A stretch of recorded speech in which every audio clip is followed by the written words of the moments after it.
Let's now talk about occasioning identity work. Identity work is done during our conversation, and there are certain occasions or certain situations in our conversation which can provide others a light into our identity.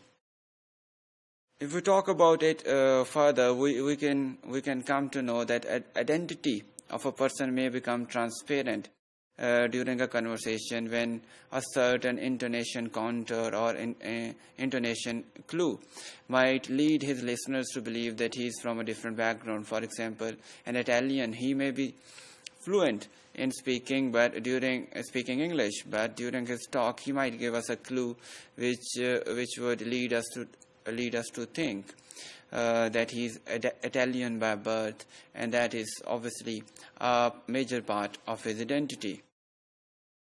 Similarly, identity may become obvious because of the discussion of the content in a certain talk also. For example, opening up a discussion about various foods in the world and their preparations. If a person might give examples and details about food preparation in Middle East, we might get a fair idea about his identity or his relation to Middle East. In this way, we can say that it's the occasion of the talk that opens up opportunities for identity display. So how we position ourselves in a talk at various occasions, situations, in the events we talk about, they give other people various ideas about our identities. In order to elaborate this further, we might cite an example about the identity work. Charlie, a pseudonym for a research assistant or teaching assistant working in an American university. He was awarded or graded highly by his students for his coaching during various laboratory works. And there was a research conducted on his grades, and the researcher tried to look into his teaching practices, which actually brought him this honor of being a popular teacher among his students. And one of the key aspects of researchers' findings was to see his identity work also. There were several videotapes and laboratory sessions, and then a retrospective interview which was conducted with the Charlie by the researcher. And during that interview, the focus was on the identity work he did while he talked about his achievement, he talked about his teaching practices during the interview. The researcher clearly posed some open-ended questions so that the Charlie could speak freely and could talk about his teaching practices frankly.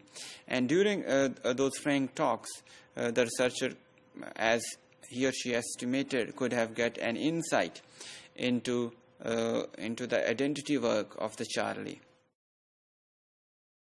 And this is what happened.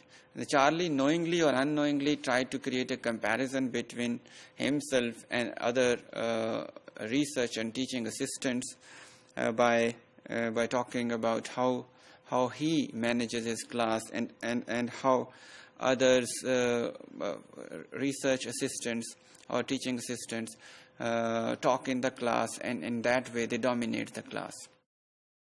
In other way, we can say that the Charlie, through this talk, tried to distance himself from other teaching assistants. And in this way, he tried to portray that he is better, he's different from others, and therefore he is a good research assistant, and tried to portray a cool impression of himself.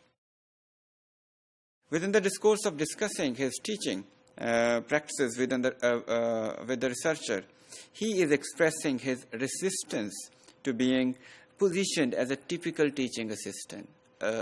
Rather, he claims that he should be considered as a different or cool research assistant indirectly.